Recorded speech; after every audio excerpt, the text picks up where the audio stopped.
thanks to all the 5 speakers that went before me, because of their excellent presentations, I actually don't have to talk. No. But Jean-Pierre told me to also keep this short so that we can kind of get you out for lunch and have great discussion as well. So I'm going to put this disclaimer. As I put this up, it reminded me, when I heard some of the introduction talks yesterday, I tried to take and I realized the 5 speakers before me was going to go into a lot of detail about the burden of disease as well as vaccine effectiveness as the epi. I took my presentation and I redid it. And in the process of redoing my presentation, I deleted my disclosures. So I'm going to read them. I have received support from Pfizer Vaccines, Sanofi Pasteur, Securus Vaccines, Temp Time, TrueMed Systems as a scientific and expert consultant. The honorary that I receive from these commercial entities, I donate to the Immunization Action Coalition, just to let you know that. So just to put that up there.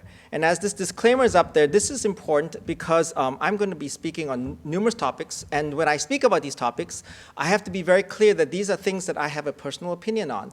And they don't necessarily, they may, but they don't necessarily reflect the positions of my employer, the Immunization Action Coalition, or the United States Adult and Influenza Immunization Summit. And that last one is important, that last group, because this last group actually is a group I co-chair with the US Centers for Disease Control. And so it would be really, really difficult if you all went out there and say, LJ said the CDC said this. I'd get in a lot of trouble. So that's why I need to put that disclaimer up there. And when I put this disclaimer up there, it gives me an opportunity to also remind everybody that there is actually a really nice group out here. When I was listening to the influenza discussion, the European scientists working to fight influenza, ESWI, is actually a group that's been involved in doing a lot of immunization policy work here in the European Union for many years now, actually. And I do work and I do consult for them, so that's my disclaimer there. But they've done a lot of work to address some of the issues that you all were discussing with regards to influenza. So it's a perfect opportunity, I think, for you guys to combine efforts with ESWI so that you don't end up doing redundant work. So I think that's a great opportunity there. Okay, so that being said, I'm going to go ahead and tell you how I've revised my presentation. So this was the outline that I started with, and I was saying, whoa, this is a lot of stuff, because I was told to talk about the potential impact of vaccinating adults with flu and pneumococcal vaccine. And I went, wow, that's really, really broad.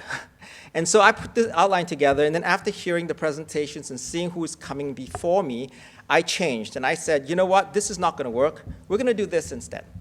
And what I'm going to do is I'm going to try to reorient my presentation and take it up one level and talk about a framework for decision making for how you decide that you're going to use a vaccine.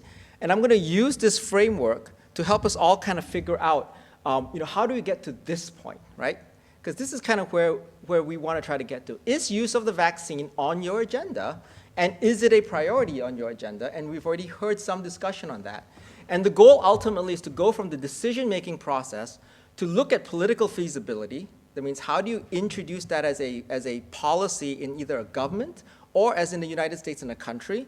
And then ultimately implementation, right, which you've already heard a little bit about, right? So if you have that, how do you go ahead and make sure that your policies are actually implemented so that you can actually increase immunization rates? So my goal is to try to get us to here, and then hopefully over the course of tomorrow, we'll figure out some things to do here. The interesting thing is, I'm going to tell you at the end, I'm going to give you the punchline. The United States already went past this. We're already at this point. And a lot of the US work in flu and pneumococcal vaccine now is about implementation and how do we boost uptake. And so I will talk about United States data because I think it's important to see how the US got there. And I think when you hear that, you'll understand some of the differences that we have in the United States from what we've heard today from folks talking about European policy. So that's kind of how I'm going to do this talk. But I want to start by reminding us is that why we're all here is that there is a global phenomenon of aging, right? And we heard a lot about that yesterday, so I'm not going to reiterate the point. But to remind everybody that, in all parts of the world, by the time you hit 2025 and 2050, you're going to have more than 60% of your population over 60 years of age. So I think this is something that we want to keep reminding ourselves of why the idea of immunizations as prevention of mortality, morbidity, as well as quality of life is extremely important as we go forward. So I also want to remind folks that we have challenges in the United States that are very similar to the challenges that we see globally, right? So we know because of the pediatric immunization programs, global vaccination saves about 2 to 3 million lives every year, and this is in pediatrics. We know that there are a lot of countries, because of that, we want to save our kids, right? Save our children. So a lot of countries have really good childhood immunization programs. And obviously, we've seen initiatives like the EPI, as well as the ones done by Gavi, that are trying to help build childhood immunization infrastructure and introduce new childhood vaccines. But I think what we see with adult vaccines, and this is true in the United States as well as around the world, and I would say it's true in the EU as well, less attention has been paid to adult vaccines and adult immunization. And this is true even in the developed countries that have already got very strong public health infrastructures like the United States. So in the US, we're working really hard on trying to do this, and hopefully some of our lessons here will be very applicable in your discussions tomorrow as well. So I'm going to step us up and take a look at global burden, because I think that's important to understand where we all stand with regards to the whole planet, right? And so I'm going to look at a measure of global burden of disease by using both DALYs, which is disability adjusted life years. And for those of you who don't do health economics, this is a combination of the years that a person lives with a disability and the years of life lost because of a disease. And when you combine that, you look at what you can prevent with vaccination, how many DALYs can be prevented. And then we also look at the global burden of vaccine-preventable disease in adults by looking at these 13 vaccine-preventable diseases. So this is data that came from in the University of Washington. So they looked at these 13 vaccine-preventable diseases in adults, and then based on that, they calculated DALYs as well as deaths as a result of this. And this is what you see on this next graph. And again, this is from the Institute of Health Metrics and Evaluation, University of Washington. This was done last year, in 2016. And what I want to point out is if you look at the different colors and you look at proportion across, obviously, age groups, right, you can see the change of the responsibility of each of these conditions for disability-adjusted life years by age. And then you can also see, if you look at influenza and you look at pneumococcal disease, if you look at the older population, they are a substantial burden on those who are elderly in terms of DALYs. So what about deaths? If you look at deaths, again, this is regions, and this is death per 100,000. You can again see, if you look at pneumococcal disease as well as influenza, again, you can see they are substantial burdens of death around the world as well. So pneumococcal disease as well as influenza are substantial burdens of death and burdens of disability across the world. If you take those numbers and then you plot them on where we prioritize a lot of our issues, right? If you take a look at this is the 1990 rank of disease of DALYs, and this is the 2013, and you put in where adult vaccines stand, it was adult vaccine preventable disease was below meningitis in 1990, and if you take a look in 2013 now, it's just moved up a couple of notches. So this is in terms of disability life years. Now, if you take a look at deaths, same thing we're going to do here, left-hand side, 1990, and then right-hand side, 2013. These are the conditions. Adult vaccine preventable diseases fall in just below 7, and in 2013, they move up to just being above road injuries and just below lung cancer. So again, the purpose of this is to kind of remind us all that it's not just in the United States, it's not just in the European Union, but it's all around the planet that we have a substantial burden of disease because of adult vaccine preventable infections. So this is just to remind us of all of that. So let's take a look at the EU, and this came actually from the SADI, the Supporting Active Aging Through Immunization Partnership. They published a report in 2013. And this looks at two things. It looks at the number of cases of influenza, which you see here, and it looks at the case fatality ratio, which you see here. One caveat, this study was done right after the pandemic of 2009, and so that's the reason why you see the number of cases drop in the following season, and that's because of obviously the predominance of the 2009 H1N1 strain, which, as we all know, disproportionately actually impacted the younger adults as opposed to those over 65. What is important to note is that in other interpandemic seasons, this obviously is high. This does not drop, it stays high. And that case ratio is very high in those over 65. But again, the big purpose of this graph is to reiterate what you've heard all today, that there is a burden of influenza disease in the European Union. And this is pneumococcal disease, and this is taken again from that Saudi report. I took 2 graphs out of them. I think these are really good indications.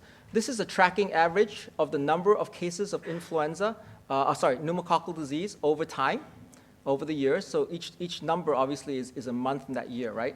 And what you're seeing here is that there is, again, substantial burden of pneumococcal disease in the European Union. And of course, if you do it by looking at the peaks and valleys, you can see obviously it goes up and down. Keep track of this because later on I'm going to show you why this is important for when we talk about why you want to think about vaccinating people with pneumococcal vaccine as well as influenza vaccine. So keep track of this tracking average. But again, burden of disease, substantial in those over 65, those over between 45 and 64, and of course in our younger children. Again, just to point out that there is a substantial burden of disease for pneumococcal disease in those who are 65 and older. So hopefully what I've shown you now is that globally there's a burden of disease for flu and pneumo. And in the EU, there's a burden of disease in flu and pneumo. I want to point out a caveat is that the data is difficult, right? There's not a lot of good data sources for these vaccine preventable diseases. It's very, very hard to get that data. And it's especially true for countries in Africa and in Southeast Asia. And some data are far better than for others. So our data for pneumococcal disease seems to be better than some of our data, for example, with hepatitis A. But even for these 2 leading courses, there's very little complete data. So I want to remind you that data surveillance is extremely important for us to make good policy decisions. So let's take a look at the United States, because that will help us also understand where the United States went with their policy, right? So this is the 5 big adult vaccine preventable diseases that we're trying to improve vaccination rates in the US. So pneumococcal, flu, pertussis, hepatitis B, and zoster. And I put this slide up there just to remind us that like what we saw globally, like what we saw in the EU, it's not that different in the United States. We have a burden of disease from pneumococcal, from influenza, and additionally, what we've not looked at today, and we have not looked at, and I don't believe in the rest of today's program, is pertussis. There is a significant carriage of pertussis in the older population or adult population in the United States. That carriage of pertussis directly impacts our children in the United States because there's transmission. So I would argue that pertussis is another thing that we want to be putting on the table for discussion with regards to respiratory illness and vaccine preventable disease. So I put this up here because I want to remind all of us is that we talk about burden of disease in terms of morbidity, in terms of mortality. But there's another burden, right? And that burden is cost. So how much do these diseases cost us as a society? And so this is a study that was done in the United States. And it basically looks at the cost of disease for these 4 adult vaccine preventable diseases. And this is the estimated cost for medical direct and indirect costs in millions for flu, pneumo, zoster, and pertussis. And you can see we get to a number of, and this is in 1 year for 65 and older, that 1 year, these 4 diseases cost the United States $15 billion US. If you add on the 50 to 64-year-old group, you can add another 11 billion United States dollars to that. So in 1 year, these 4 vaccine preventable diseases cost us 26 to 27 billion US dollars. So if you're not convinced in terms of morbidity, if you're not convinced in terms of deaths and mortality and disability, maybe you can be convinced by the cost as well. Hopefully one of those things will matter to you, right? Hopefully all 3 will matter, but hopefully 1 will. And let's take a look specifically at flu and pneumo. So this is the national economic burden of flu. And this, as you can see from our numbers, they're pretty close. It's 6.2 billion in this study. This is Molinari's study from 2007. He was with the CDC. And if you look at direct medical costs due to pneumococcal disease, this other study showed about 3.5 billion in those 65 and older. So again, specifically for flu and pneumo, you can see a substantial burden of disease in terms of cost, in terms of morbidity, in terms of mortality. All right, so if you go back to my little diagram, is the evidence of need, a burden of disease adequate? From what you have all heard from 5 lectures before me and from my summary today, I hope you can agree with me that this is a check. And if not, we'll take it afterwards. We'll talk at lunch, okay? So let's move on to the next one. What is the potential impact of the vaccine? Right? When you make this decision process, you want to know what the potential impact of the vaccine is. And then later on, we'll talk about effectiveness, which I won't have to do because of the great presentations that happened before me. So what is the potential impact? And I think when you talk about what is potential impact of a vaccine, you got to look at several things, right? You got to look at the vaccine preventable disease itself and say, what is the impact of that disease on health beyond just getting the infection? So does flu, for example, negatively impact those with chronic heart disease? Yes, it does. Okay, for those of you who don't know, it does. All right, does pneumococcal disease negatively impact those with chronic illness? Again, it does. All right, so let's all nod our heads, say yes, it does. So then we got to therefore look and say not only that impact, but then the impact of the vaccines is critically dependent on what? How well you vaccinate, your coverage rates, right? So I'm going to take a look at those two things, and then we can understand why we're all here today in this room. So this again is from a report that I think Dr. Jack, I think you presented this report. It's the ECDC flu report, and this shows you the EU target for flu coverage rates in the EU. And as you can see, no country except one, which may, as was pointed out earlier, may no longer be part of the EU next year, but no country reaches the EU target of 75%. All right, so flu coverage rates are really poor in the European Union. And so if you think about asking yourself, what is the possible impact of influenza vaccine, you can't say it's going to be good if you're not even vaccinating. Okay? So what about globally? So globally, it's even harder to get a sense of how well vaccine coverage is going. And so one of the surrogate markers that has been used to look at global coverage rates is something that was proposed by Bram Palash, and he was published in Vaccine.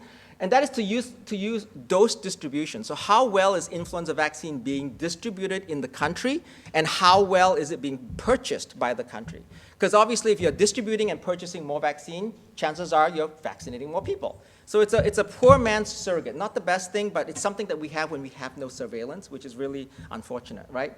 But what it does show us in this data is that seasonal influenza vaccination coverage globally is very poor, and it's stagnant. It's not going up. It's not improving. Okay, and they don't meet WHO goals, okay? And more importantly, it also shows us, that in the EU, there's a negative trend. So dose distribution in the US is going down. And I think that supports everything you've heard today from Jacques, for example, about flu vaccine utilization, right? We're not doing it well in the European Union. So it's not at all surprising, and that this rate of growth has dramatically slowed since 2008. Again, what is nice is that it supports what you heard earlier, and what you heard earlier supports this method of estimating vaccine coverage, okay? So this is troubling. Again, you cannot protect if you're not vaccinating. And then what about pneumococcal vaccination coverage rates? So WHO estimates global coverage is about 37%. I got this from the STIKO report, 51%. So that's a little bit different from what Dr. Falkenhaus reported, about 30-something%. So maybe that's something we can kind of talk about and see why I got a different number here. But percentages in the EU are not great. And part of it is this reason that was also brought up earlier in a previous presentation, that is, while 21 EU countries have recommendations for the high risk, of which 17 are for the elderly, so 17 countries have recommendations for elderly, only 3 countries actually look at their coverage rates. So they recommend the vaccine, they recommend 65 and older or 60 and older get vaccinated, but guess what? We're not going to measure how well we are doing.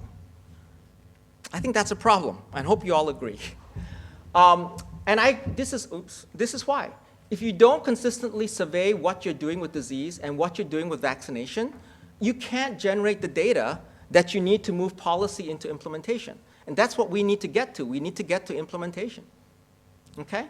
So, and what about the US? So the US actually does do a lot of coverage surveillance. And we have actually real-time surveillance for influenza as well.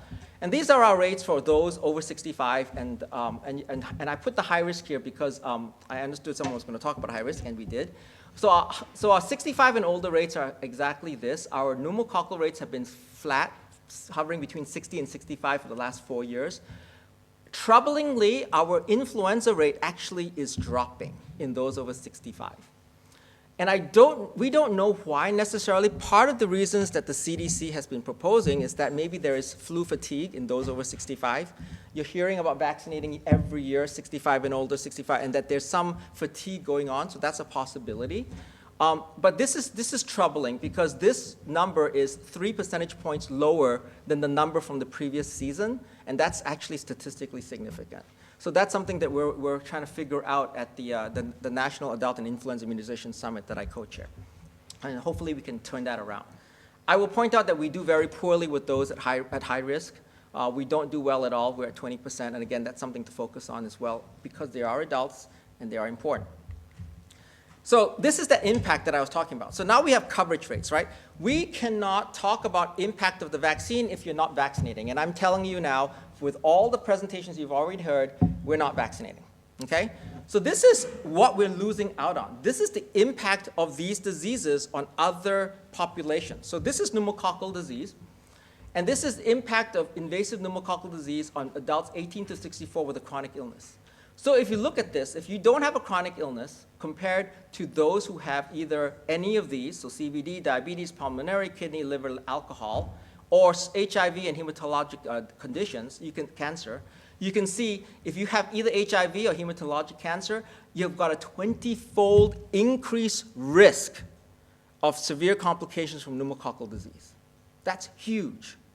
And if you have any of these other conditions, it's a 3 to 7-fold increased risk.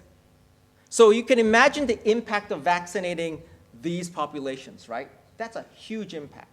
You can really reduce death, disability, and improve quality of life. So what about flu? This is specifically for cardiovascular disease. I can pull out many more examples of this, but I don't want to take too much time. But if you look at flu, acute MI, for example, flu illness increases that 2-fold, and if you've got a history of MI, it's about 5-fold increased. Vaccine is effective, and I'll talk a little bit about that.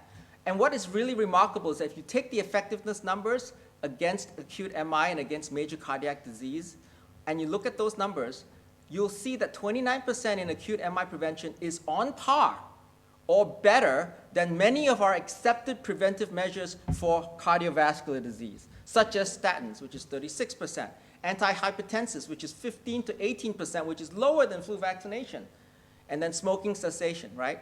And yet we're not vaccinating with flu vaccine.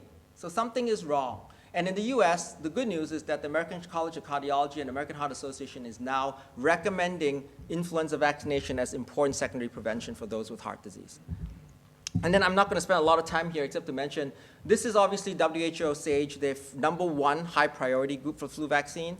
Again, it is the same. It's incredibly important in pregnant women. We cannot, oh boy, sorry about that, the slides jumped. Okay, we cannot forget our pregnant women.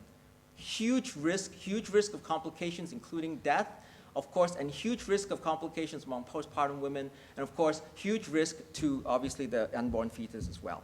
So a lot of things in terms of impact of these vaccines. If you vaccinate, these are the things that you can prevent. So huge impact, right? So what I want to wrap up with this section and say is that we know in the 20th century, we really worked hard on childhood vaccinations and we have been very successful.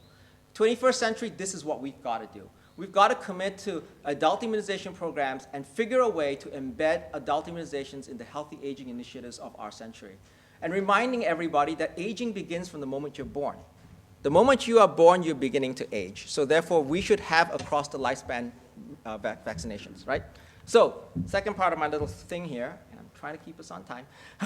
What is the potential impact of the vaccine? We've already got that. So is the vaccine safe, effective, and cost-effective? Are there alternatives to different vaccines? I'm not going to spend a lot of time here because we've had some great presentations. So the vaccines are safe, they are effective, and they are cost-effective. So I'm going to skip my next 3 slides, which is on PSV23, PCV13, and flu. Because now you've already heard they're effective.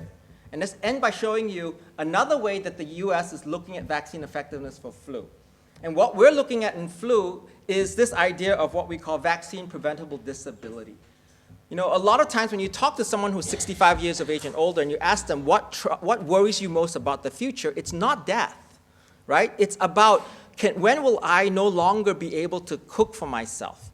When will I no longer be able to live by myself? When will my quality of life decline to a point where I need a caretaker? Those are the questions they worry about.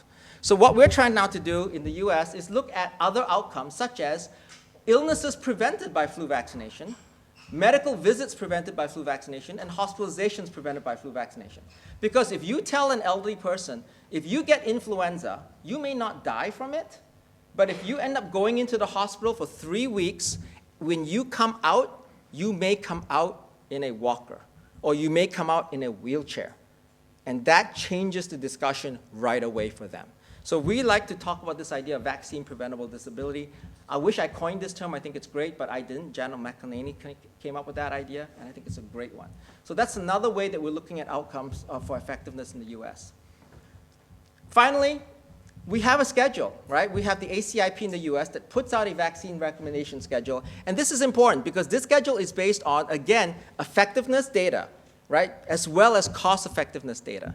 And so when there's a vaccine that's recommended by the ACIP, our providers know that it's been judged to be effective and judged to be cost effective. And so, and of course, you also have that clinical guidance that was shown from ESMID as well here. So the vaccine's safe. In fact, I hope you can put a check here. So that brings us now to putting your money where your mouth is, right? So if you've got all these three, your last part is your use of your vaccine on your agenda? Do you care enough, having seen all these things, to actually make this thing important? So in the US, that's what we did, right? We looked at these three things, and we said, if we care about the impact of these two vaccinations, in this case it's flu and pneumo, we must commit. And this is how we committed. This is our US flu recommendation. Any person 6 months of age or older will receive seasonal vaccination every year. That's it. That's the US flu recommendation. Because we're putting our money where our mouth is, right? And this is our pneumococcal vaccinations. And I've heard about the discussion about PCV13 and PPSV23. I'm not going to go into it. We can take it offline and talk at lunch. But this is the US recommendation. And the recommendation is all persons 65 years of age or older should receive 1 dose of PCV13 and 1 dose of the polysaccharide 23. That's the recommendation. 65 and older, you will get both, and both will be paid for, okay? Adults 19 to 64 with that high-risk condition, all right, so things like asplenia, things like, for example, HIV, should receive 1 dose of PCV13 followed by a second dose, then that second dose is PPSV23. Same as the 65 and older, okay? And then finally, we have a recommendation for the at-risk groups, which is those people who smoke, for example, and that should receive 1 dose of PPSV23. And obviously, the big question in the US right now is, will we synchronize these two? We don't know. The ACIP is talking about it, but we don't know right now. But right now, this is our recommendation. And again, it's based on this idea that if you believe those 3 checkboxes, this is what you should do. And so that's what the US did. So I'm going to wrap up, talk about this. I think this is important. I think it's something that we don't talk a lot about, but it came very clear in the pandemic of 2009. If you look at the tracking, which I showed you earlier, look where all the peaks of pneumococcal disease happens, right? Flu season. So based on that, is there a benefit for encouraging concomitant vaccination of flu and pneumo at the same time? You got the patient in the office, vaccinate them both, with both, right? So here's some of the discussion points you can think about. We saw the spikes. Every time flu goes up, pneumococcal goes up. And we do know that when you get pneumococcal infection secondary to flu, you get much worse outcomes, right? We know that. That's published. We know that. We also know that the secondary bacterial pneumonias, they account for up to 50% of our deaths in the United States. So that's the US data because we have the surveillance. And it's already based in science, right? We know what's happening. There's damage caused by flu virus to the airway epithelium. When you add that plus reduced clearance in the elderly, that enhances bacterial colonization, which is why you get this nasty outcome for those over 65, up to 50% of deaths. It's because of strep pneumonia infections following influenza. And then we also have studies, and of course it was also been mentioned by Dr. Bayer, that there are studies that show that when you co-administer the two, you get additive benefits. I will now put the other part of it, which is there's also studies that show that when you co-administer two, you get increased cost effectiveness because of those additive benefits, right? So you put that all together and you take the safety data where co-administration of pneumococcal vaccination is considered safe, and you've got to think about and say, well, is it worthwhile to think about vaccinating both at the same time? We don't have policy in the United States yet, but something to think about. So to summarize, we've got definitive burden of flu and pneumococcal disease. I hope I made that clear. And I think if I didn't, the previous speakers all did. We have vaccines that are shown to be effective. And I will point this out. You can talk about 5% effectiveness, 20% effectiveness, 30% effectiveness, 70% effectiveness. But if you don't vaccinate and you leave that vaccine on your shelf, it is 0% effective. Okay? So just kind of keep that in mind. And we do have these vaccines. And therefore, any impact of flu and pneumo vaccines is going to be dependent on improving our coverage rates, improving the public awareness of these vaccines. And this is important. You know, when we talk about campaigns, our public needs to know why they're important. And this is true because we did a study in the US, and if you look at awareness of whether a vaccine is recommended in the public in the US, it's very, very low. Flu is the one exception. Our American public does not know that they're supposed to receive any of these adult vaccines, even though they're recommended. Then we also then need to improve our clinicians' willingness to give vaccines. And that's the whole vaccine hesitancy, but also this discussion about how do you talk? How do you make that provider, that physician, that clinician confident enough to talk to their patients about why you need flu vaccines, even though you're hearing about narcolepsy, which is obviously, you've got to be comfortable to talk about why that's true and not true, right? You've got to be comfortable to talk about why you need the flu vaccine when effectiveness seems to be only 30%. You have to be comfortable talking about that. And so we need to be able to do that. We need to improve that. And then finally, we've got to improve the ability of the public to get to those vaccines. You know, what about vaccinations in pharmacists? I know in the EU, that's something that some countries are looking at, but I know it's challenging because of scope of practice. But we need to figure out ways to get the vaccines to our public as well. And I think improving surveillance for data is so important. You need to know where your disease is, and you need to know what your coverage rates is. And if you don't know that, it's really, really hard to implement because you cannot go to policymakers, right? So I think this is why we're here. This is where we have to get to, right? And so if we succeed, this is like, I don't even know why I put this slide up there. You know this, right? If we succeed, you know, God will smile on us, right? Because we will reduce disease, we'll reduce transmission, we'll improve health outcomes for all adults. So based on this, take a look at some of our resources. We hope we can help you with doing some of the discussion about vaccinations for adults. And I want to thank you for your time. And I think I caught you up a little bit.